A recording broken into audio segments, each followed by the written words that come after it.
In 1945, in a world scarred by war, came a global appeal for peace. To find a way to end war. In response, the United Nations was formed. Its mission was clear: to prevent the horrors of another global conflict. But despite the UN's endeavors, its history has been marked by a succession of wars and violence. The continuance of the Cold War is making the United Nations system more and more unworkable, and thus is undermining its usability. From Vietnam, Afghanistan, and Iraq, to Rwanda and Darfur. From the Balkans to Yemen, from Syria to Ukraine, and of course, the longest running of them all, the Palestinian-Israeli conflict. In the aftermath of the Holocaust, hundreds of thousands of Jewish survivors sought asylum in historical Palestine, a land sacred to Muslims, Christians, and Jews alike. The General Assembly of the United Nations has made its decision on Palestine. In 1947, the UN proposed dividing Palestine, a plan rejected by the Palestinians, who were in the majority. And the State of Israel was formed the following year, leading to the displacement of hundreds of thousands of Palestinians. Over the years, Israelis have expanded their settlements, occupying land beyond the UN demarcated partition. Shame on you for killing thousands of Palestinians. Despite countless initiatives, the decades-long quest for peace has been interrupted by outbreaks of violence. The Palestinian leadership remains divided. Fatah in the occupied West Bank recognizes Israel, while Hamas in Gaza does not. The UN's presence has been constant. Its calls for peace a refrain echoing over the years. All this must stop. Stop fighting. Start talking. No solutions can come through violence. We issue statements. We express concern. We voice solidarity, but life hasn't changed. The fighting must stop immediately. The protection of civilians must be paramount. The situation in the Middle East is growing more dire by the hour. October the 7th was a watershed moment. Hamas's surprise dawn offensive outmaneuvered Israeli security. More than 1,000 Israelis were killed, triggering an unprecedented escalation. In response, Israel declared war on the armed group, and in doing so has reshaped Gaza's landscape, with unparalleled destruction and the killing of over 10,000 civilians. In the midst of the war, a crisis unfolded within the UN. So divided were members that it took 3 weeks for the organization to pass a resolution on the war. In protest against the UN's failure to condemn what he termed the wholesale slaughter of the Palestinian people by the Israeli army, senior human rights official Craig Mokhiber stepped down. His public resignation letter noted that, once again, we are seeing a genocide unfolding before our eyes, and the organization we serve appears powerless to stop it. With Israel's war on Gaza intensifying, Craig Mokhiber, the former New York director of the Office of the UN High Commissioner for Human Rights, talks to Al Jazeera. Craig Mokhiber, the former director of the New York Office of the United Nations High Commissioner for Human Rights. Thank you for talking to Al Jazeera. My pleasure. You have resigned in protest from your job, and you wrote a 4-page letter outlining why you did that, and I want to get to that in a second. But in your words, why did you step down? Well, I actually began to communicate my concerns about the UN's reaction to gross violations of human rights in Palestine back in March. This was after some of the atrocities that were happening on the West Bank at that time, including the pogroms that happened in Hawara. and what I thought was a trepidatious response by UN officials at that time to the situation, and a kind of effort to silence UN officials who were speaking out, including those in the Human Rights Office. And so I communicated to the High Commissioner my discontent with those issues and indicated at that time that I intended to leave the organization in a few months. Of course, the situation got much worse over that time, in particular in Gaza. And that's why I felt compelled then to write that letter to the High Commissioner, laying out what I thought was a real disconnect between our normative obligations in the UN and the political approach to Palestine and Israel that had become dominant in the political side of the UN. It is a critique of the UN response. It is not a critique of the entire UN, because many of our colleagues doing humanitarian work and human rights monitoring, and our UNRWA colleagues, dozens of whom have lost their lives in the last couple of weeks, are doing absolutely heroic work. But in the political corridors of the organization, the ball was being dropped, I thought, in a very fundamental way. And so I sat down and wrote the letter to express that officially to the High Commissioner. We're going to get to some of those points, but just to be clear, some at the UN are suggesting that this is just a normal retirement, if you will, and not a resignation. Can you clear that up? Did you resign or did you retire? I resigned earlier than I had intended. I was asked to stay on. There was certainly no pressure from the United Nations. I had a couple of more years to go, but I was particularly frustrated in the inability myself to communicate publicly on these issues. And I thought that I could probably be more influential outside the organization at this point than inside the organization. I'm old enough to retire, but I'm leaving a little bit early. You could have just handed over your UN badge, walked out quietly, but you chose to write this letter. Why? Well, for me, it's very personal. I mean, I came to the United Nations for the first time in the 1980s because I was convinced of the strong normative role that the organization was playing at that time, including in situations where powerful member states didn't want the organization to take a strong position in opposing apartheid in South Africa, in those days as well, atrocities in Palestine, death squads in Central America. And I felt that somehow that had slipped. You know, this year is the 75th anniversary of the Universal Declaration of Human Rights. It's the cornerstone of this entire human rights movement. But what people don't often realize is that same year, 1948, that the Universal Declaration was adopted, was also the year of the Nakba in Palestine and the creation of apartheid in South Africa. The UN held a very principled, norm-based, law-based line on apartheid in South Africa until it fell. That is not the approach that the UN has taken in Palestine, particularly since Oslo. There has been a kind of about face that has moved away from a normative, law-based approach into one that defers to political expediency and powerful political forces that I think is in large measure responsible for the continued deterioration of the situation in Palestine. And so I thought I needed to put on the record how far we were slipping from this normative obligation of the organization, what I thought the impacts of that were, and what I think should happen next. You were fed up.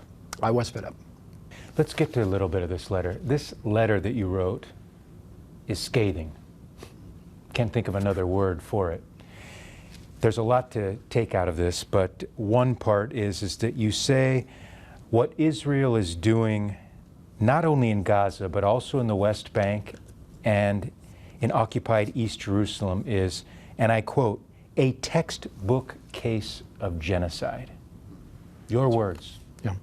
Well, you know, genocide is one of those terms that is very much politically abused. It's claimed in cases where it does not apply. It's denied in cases where it doesn't. You know, after having been a human rights lawyer for 32 years, I'm well aware of the abuse of the term. But we determine genocide based upon a legal instrument, which is the UN Convention on Genocide, that sets out a definition with the elements of genocide, each of which is evident in the current case. Usually the most difficult part of proving genocide is intent, because there has to be an intention to destroy in whole or in part a particular group. In this case, the intent by Israeli leaders has been so explicitly stated and publicly stated by the Prime Minister, by the President, by senior cabinet ministers, by military leaders, that that is an easy case to make. It's on the public record. And then beyond that, you look at the specific acts that are required for genocide, and you see several of those have already been made evident. One of them is creating conditions that prevent people from living dignified lives and that lead to the destruction of the group. Well, it's not hard to prove that in Gaza, where since really 2015, people have been living effectively in a prison where there is an intentional denial of the necessities of life. You add to that, the massive bombardments, the killings of so many thousands of civilians, thousands of them children, and it seems to me you have a prima facie case for genocide. Now, in the end, this is a determination to be made in a court of law, but it's important that we start using the language that the law sets out. Just as, in recent terms, every major international human rights organization, Israeli human rights organizations, Palestinian human rights organizations, United Nations human rights mechanisms, independent mechanisms, have found that the situation in Israel and Palestine amounts to the crime of apartheid. The UN needs to get used to addressing these particular violations, just as we have in other situations. When we ask the Secretary General in his office about genocide, he won't use that term. He says, and previous Secretary Generals have said, that that is for courts to decide. Do you think that the Secretary General should start using the term genocide when it comes to what we're seeing happening in Gaza? Well, I understand the position of the Secretary General and some of my own colleagues in the UN. When they speak publicly, they're speaking on behalf of an institution. And in doing so, there are very complex processes that need to be gone through before one can make those sorts of pronouncements. And in the end, any crime is to be determined by a court of law. But if we can allege that we see war crimes, crimes against humanity, as we have often done, there's no reason to exclude, where we see very strong evidence, the possibility of genocide being committed. And I think you're going to be hearing that term more and more in connection with what we're witnessing in Gaza. But institutions, of course, have to go through the necessary steps before they can make that pronouncement. I, as of today, am an independent citizen, not carrying the institution on my shoulders, and I feel quite confident as a human rights lawyer in saying that what I see unfolding in Gaza and beyond is genocide. Israel has admitted to bombing a refugee camp in Gaza, not once, not twice, maybe even more times. They've bombed UN facilities, schools, hospitals, and forced the displacement of civilians. Presumably, these are violations of international law. Am I right or am I wrong? They are violations of existing international law. They are gross violations of human rights, and they are grave breaches of international humanitarian law of the Geneva Conventions. And this applies very much to Israel. It applies as well to states that are supporting Israel in this campaign. Everyone who is a high contracting party to the Geneva Conventions is responsible not only for respecting the rules in the Geneva Conventions, but for ensuring respect vis-a-vis other states over whom they have influence. In this case, it's very clear that countries like the United States, the UK, and others have a great deal of influence over what Israel is doing. Not only have we not seen those countries exercising their influence to ensure respect for the Geneva Conventions, but we've seen them, in fact, arming Israel, providing economic support to Israel for these campaigns, providing diplomatic cover, including in the Security Council, for example, vetoing a humanitarian ceasefire. And all of this is in breach of their obligations as well under international humanitarian law. How is Israel able to get away with it then? Well, this is one of the great frustrations of people working in the field of human rights. The enforcement power of the international human rights and humanitarian law regime is weak. It's stronger now than it was when I started in this business, because we do have the International Criminal Court, international tribunals from time to time, experiments in third-party universal jurisdiction in these cases.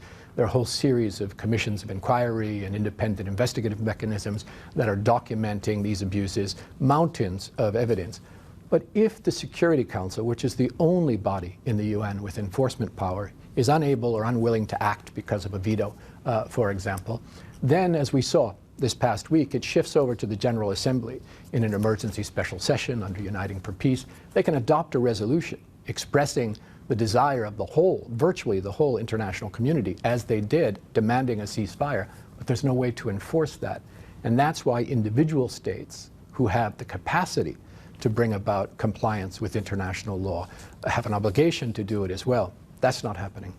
Israel says this all started with October 7th and Hamas' attack on Israel. How would you describe Hamas's attack on Israel and Israel's response to it in the term of international law? Well, first on the date, of course, this is, warring parties will always pick a specific date and time and pretend that the conflict started on that date. I think you saw the Secretary General was quite rudely attacked for suggesting that the broader context is a root cause of what has happened there. And there's no doubt that interning 2.3 million civilians year after year after year in a large open-air prison, where generations of children are growing up in that cage, where people are being denied food and water and medicine and shelter and hope and a dignified life year after year, again, that this is a root cause of conflict. Anyone would resist those circumstances, as you would expect people under occupation suffering from the brutalities and indignities that they suffer on the West Bank to also resist that occupation. Now, that said, there is also no doubt that armed groups also have obligations under international law, and in particular, the principle of distinction, protecting civilians from their armed attacks. And clearly, several civilians were not protected in that Hamas attack, and there has to be accountability for that as well. Joe Biden has recently said that after this conflict is over, we need to get back to a two-state solution.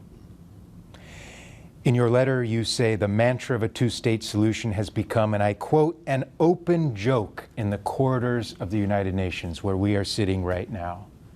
Is it really an open joke within the corridors of the United Nations? Explain. It is, and it has been for quite a long time. If you ask somebody in their official capacity about the two-state solution, they will repeat that phrase to you over and over again as the official position of the United Nations. Indeed, it is the official position of the United States.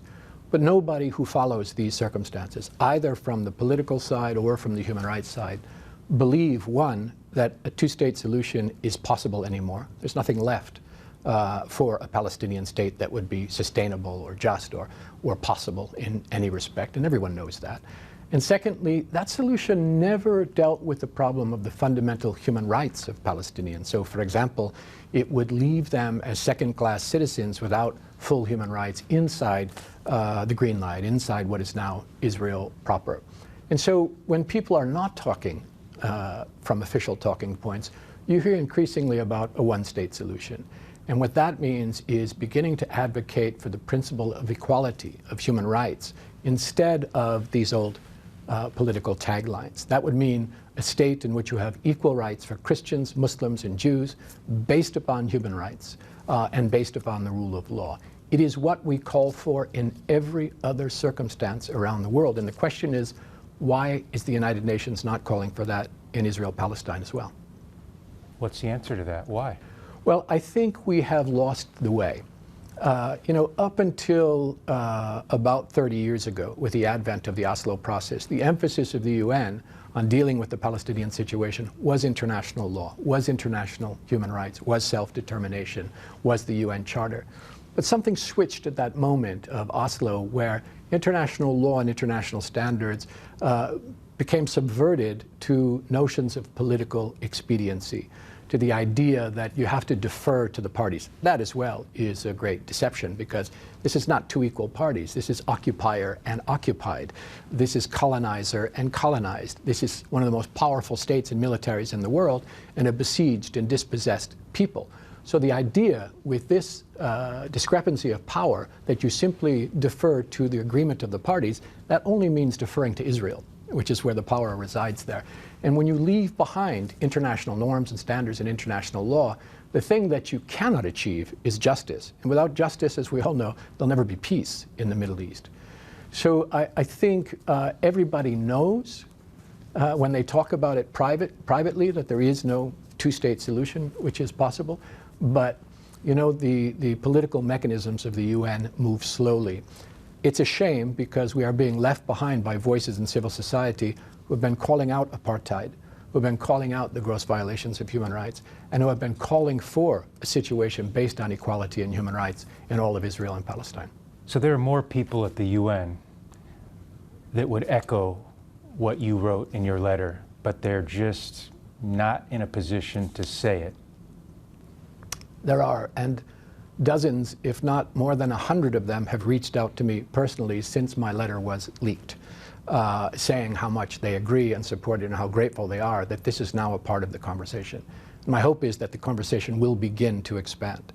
I also make the point in the letter that all of these points will be resisted powerfully by key member states of the United Nations who have a completely different agenda.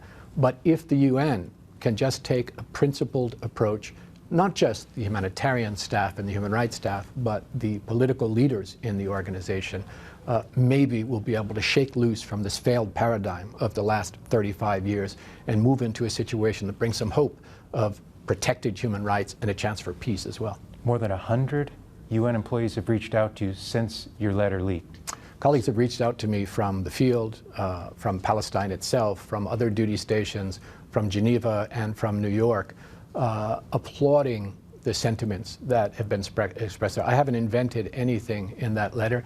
These are points of discussion that are quite common in the halls of the UN. In your letter, you say that we have much to learn from the millions of people that have come out around the world in recent days and weeks, really, to stand in solidarity with the Palestinians. You specifically mention Jewish human rights defenders who stood in solidarity with Palestinians at a protest in New York City, just a few blocks from where we're at now at Grand Central Station. What can the UN learn from these protests? Well, look, we've been saying for years that we need to open the doors of the UN wider to civil society. They are quite often the conscience of humanity. We are a heavy organization that carries a lot of politics on our shoulders, pressure from member states in all directions, political challenges to which they are not subjected. But if there is any hope in this situation where state institutions have failed miserably, where international institutions have failed terribly, it is coming from the streets. It is coming from the people in countries around the world who have said they do not accept this paradigm, they do not accept these massive violations of human rights. I was moved so deeply by the protest at Grand Central Station that you mentioned just a few days ago, where thousands of Jewish protesters took to the floor of Grand Central at risk of arrest, many of hundreds of which were arrested, to say this is not on our behalf, it's not in our name, we stand in solidarity with the Palestinian people, we demand human rights and we demand a ceasefire. Those sentiments are echoed by Muslim protesters and Christian protesters, human rights defenders of every stripe in this city, across the country and across the globe right now. You lived in Gaza for the better part of 2 years in the 1990s. This seems like it's personal to you. It's deeply personal to me. You know, when you look at the dehumanization of the Palestinian people that is often so present in the statements of Western politicians, and I'm sorry to say in Western media, I see the faces of people that I know and love in Gaza. I mean, I did a number of missions there, starting with the first Intifada in the late 1980s, human rights monitoring mission, several after that, was posted there for a couple of years, did some missions afterwards. And I don't recognize the portrayal of the Palestinian people in Western media. What I know is that the Palestinian people laugh, and they tell jokes, and they love, and they cry, and they cook, and they dance, and they party, and their children have the same dreams and hopes as the children in the West, and the parents have the same dreams and hopes as the parents in the West. They have been painted with a broad dehumanizing brush.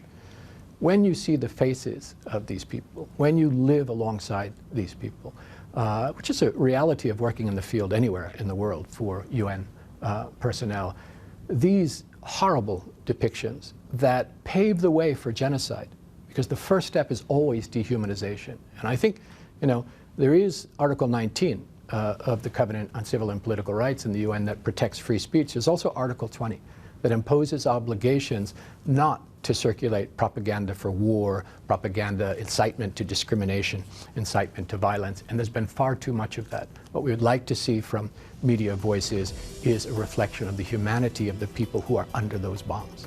Craig Mokhiber, the former director of the New York office of the UN High Commissioner of Human Rights, thank you for speaking with Al Jazeera. Thanks for having me.